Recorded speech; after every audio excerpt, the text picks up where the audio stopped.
ಧರ್ಮಸ್ಥಳದ ಬುರುಡೆ ಹಿಂದಿನ ಸ್ಫೋಟಕ ಸತ್ಯ ಬಯಲು. ಚಿನ್ನಸ್ವಾಮಿ ಚಿನ್ನಯ್ಯನ ಅಸಲಿ ರೂಪವನ್ನ ಹೊರಗಡೆ ತೋರಿಸ್ತಾ ಇರುವಂತದ್ದು. ಚಿನ್ನಯ್ಯ ತೋರಿಸಿದ ಕಡೆಯಲ್ಲಿ ಸಿಕ್ಕ ಬುರುಡೆಗಳ ಅಸಲಿಯತ್ ಏನು ಅನ್ನೋದನ್ನ ಇವತ್ತು ನಿಮ್ಮ ಮುಂದೆ ಇಡ್ತಾ ಇದ್ದೆ. ಧರ್ಮಸ್ಥಳದ ಬುರುಡೆ ಹಿಂದಿನ ಸ್ಫೋಟಕ ಸತ್ಯ ಬಯಲು. ಚಿನ್ನಯ್ಯ ತೋರಿಸಿದ ಕಡೆ ಸಿಕ್ಕ ಬುರುಡೆಗಳ ಅಸಲಿಯತ್ತೇನು? ಆ ಬುರುಡೆಗಳು ಮೂಳೆಗಳು ಪುರುಷರದ್ದ ಹೆಂಗಸರದ್ದ? ಅವರು ಕೊಲೆ ಆಗಿದ್ದ, ಆತ್ಮಹತ್ಯೆ ಮಾಡಿಕೊಂಡಿದ್ದ ಆ ಬುರುಡೆಗಳು ಮತ್ತೆ ಮೂಳೆಗಳ ಹಿಂದಿನ ಅಸಲಿ ಕಥೆಯೇ? ಕೋರ್ಟ್ಗೆ ಆರೋಪಿ ಚಿನ್ನಯ್ಯ ನೀಡಿದ್ದ ಬುರುಡೆ ಯಾರದ್ದು? ಎಫ್ಎಸ್ಎಲ್ ರಿಪೋರ್ಟ್ನಲ್ಲಿ ಸ್ಫೋಟಕ ಸತ್ಯಾನಾವರಣ. ಎಫ್ಎಸ್ಎಲ್ ಈ ಒಂದು ರಿಪೋರ್ಟ್ ಧರ್ಮಸ್ಥಳ ಫೈಲ್ಸ್ ಪ್ರಕರಣಕ್ಕೆ ಬಹುದೊಡ್ಡ ಟ್ವಿಸ್ಟ್. ಎಸ್ ವೀಕ್ಷಕರೇ, ಎಫ್ಎಸ್ಎಲ್ ಈ ಒಂದು ರಿಸಲ್ಟ್ ಹೊರಬಿದ್ದಿದೆ. ಇಷ್ಟು ದಿನ ಚಿನ್ನಯ್ಯ ತೋರಿಸಿದಂತಹ ಒಂದು ಮೂಳೆಗಳ ಅಥವಾ ಕಳೆಬರಹದ ಅಸ್ಥಿ ಪಂಜರದ ಅಷ್ಟು ಸತ್ಯವನ್ನ ಹೊರಹಾಕ್ತಾ ಇದ್ದೆ. ಚಿನ್ನಯ್ಯ ಜುಲೈ 11ನೇ ತಾರೀಕಿಗೆ ಅನ್ಸುತ್ತೆ, ಮೋಸ್ಟ್ಲಿ ಜುಲೈ 11ನೇ ತಾರೀಕಿಗೆ ಬರ್ತಾನೆ. ಆತನ ಆಗ ವಿಚಾರ ಏನು ಅಂದ್ರೆ, ಆತ ಅಪರಿಚಿತ ಅನಾಮಿಕ ದೂರುದಾರ, ಮಾಸ್ಕ್ದಾರಿ ಭೀಮ ಅಂತೆಲ್ಲ ಕರೆಸಿಕೊಳ್ತಾ ಇದ್ದಂತಹ ಚಿನ್ನಯ್ಯನ ಅಸಲಿ ಮುಖವಾಡವನ್ನ ಇವತ್ತು SIT ತನಿಖಾ ತಂಡ ಹೊರಹಾಕಿದೆ. ಆದರೆ ಆತ ಜುಲೈ 11ನೇ ತಾರೀಕು ಒಂದು ಬುರುಡೆಯನ್ನ ಇಟ್ಕೊಂಡು ಬರ್ತಾನೆ.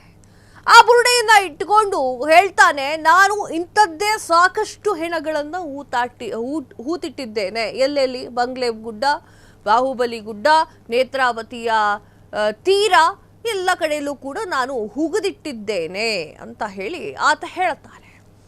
ಹೌದಪ್ಪ, ಹುಗಿದಿಟ್ಟಿದ್ಯಾ ಅಂತ ಹೇಳಿ ಸಾಕಷ್ಟು ಜನ ಪ್ರಶ್ನೆ ಮಾಡ್ತಾರೆ. ಸತ್ಯಾಸತ್ಯತೆಗಳು ಹೊರಗೆ ಬರಲಿ ಅಂತ ಸಿದ್ದರಾಮಯ್ಯ ಅವರು ಮುಂದೆ ನಿಂತ್ಕೊಂಡು SIT ತನಿಖಾ ತಂಡವನ್ನು ರಚನೆ ಮಾಡ್ತಾರೆ. ಆ ತನಿಖಾ ತಂಡ ಒಂದೊಂದೇ ಸತ್ಯಗಳನ್ನ ಹೊರ ತೆಗಿತಾ ಹೋಗುತ್ತೆ. ಅದರ ಗ್ಯಾಪ್ ಅಲ್ಲಿ, ಅದರ ಮಧ್ಯದಲ್ಲಿ ಒಂದಿಷ್ಟು ಕಡೆಯಲ್ಲಿ ಚಿನ್ನಯ್ಯ ಅಂದ್ರೆ ಅಪರಿಚಿತ ದೂರುದಾರ ಆಗಾಗಿದ್ದಲ್ಲ, ಅವನು ತೋರಿಸ್ತಾನೆ, ಇಲ್ಲಿದೆ, ಇಲ್ಲೇ ಹೂತಾಕಿಟ್ಟಿದ್ದೇನೆ, ಅಲ್ಲ ಹೂತಾಕಿಟ್ಟಿದ್ದೇನೆ, ನಾನು ಹೂತಿರುವಂಥದ್ದು ಗಂಡಸರ ದೇಹವಲ್ಲ. ಇದನ್ನ ಪದೇ ಪದೇ ಹೇಳ್ತೀನಿ ವೀಕ್ಷಕರೇ. ಬುರುಡೆ ಗ್ಯಾಂಗ್ ಯಾವ ರೀತಿಯಾಗಿ ಸ್ಕೆಚ್ ಹಾಕಿತ್ತು ಅಂತ ನೋಡಿ. ನಾನು ಹೂತಿಟ್ಟಿದ್ದು ಪುರುಷರ ದೇಹವಲ್ಲ. ಪುರುಷರ ದೇಹ ಇದ್ರೂ ಕೂಡ ಒಂದೆರಡು ಇರ್ಬೋದಷ್ಟೇ. ಆದರೆ ಅರೆಬೆತ್ತಲೆ ಸ್ಥಿತಿಯಲ್ಲಿದ್ದಂತಹ ಮಹಿಳೆಯರ ದೇಹ, ರೇಪ್ ಆಗಿರಬಹುದು ಅಂತ ಅನ್ಸುತ್ತೆ. ಆತರ ಬಾಲಕಿಯರ ದೇಹ, ಹೆಣ್ಣು ಮಕ್ಕಳ ದೇಹ, ಅದನ್ನ ಹೂತಾಕಿಟ್ಟಿದ್ದೇನೆ. ಅದನ್ನ ನೋಡಿದ್ರೆ ಅಸಹಜ ಸಾವು ಅಂತ ಅನ್ಸುತ್ತೆ. ಸಹಜ ಸಾವು ಆಗ್ಲಿಕ್ಕೆ ಸಾಧ್ಯನೇ ಇಲ್ಲ. ಅಂತಹ ಒಂದು ಹೆಣವನ್ನ ನಾನು ಹೂತಾಕಿಟ್ಟಿದ್ದೆ. ನನಗೆ ಯಾರು ಹೇಳ್ತಾ ಇದ್ದಿದ್ದು? ನನಗೆ ಸಾಕಷ್ಟು ಜನರು ಮಂಡಳಿಯಲ್ಲಿದ್ದವರು ನನಗೆ ಹೇಳ್ತಾ ಇದ್ರು, ಹೂತಾಕಿಡು ಅಂತ ನನಗೆ ಹೇಳಿದ್ರು ಅಂತ ಹೇಳಿ ಕಲರ್ ಕಥೆಯನ್ನ ಹೇಳಿದ್ದ. ನೆನಪಿದ್ಯಾ? ಇದು ಕಲರ್ ಕತೆ ಹೇಳಿದ್ದು ನೆನಪಿದ್ಯಾ ವೀಕ್ಷಕರೇ?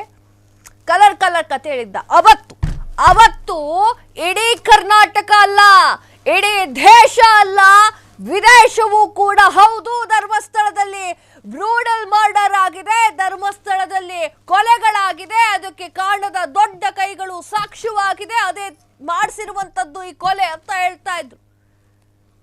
ಆದ್ರೆ ಈಗ ಚಿನ್ನಯ್ಯನ ವರಸೆ ನೋಡ್ಬೇಕು ನೀವು. ನನಗೂ ಅದಕ್ಕೂ ಸಂಬಂಧ ಇಲ್ಲ ಅಂತ ಹೇಳಿ ಕಾಗೆ ಹಾರಿಸ್ತಾ ಇದ್ದ. ಕ್ಷಣದ ಸುದ್ದಿಗಳಿಗಾಗಿ ಫ್ರೀಡಂ ಟಿವಿ ಸಬ್ಸ್ಕ್ರೈಬ್ ಮಾಡಿ, ಲೈಕ್ ಮಾಡಿ ಹಾಗೂ ಫಾಲೋ ಮಾಡಿ.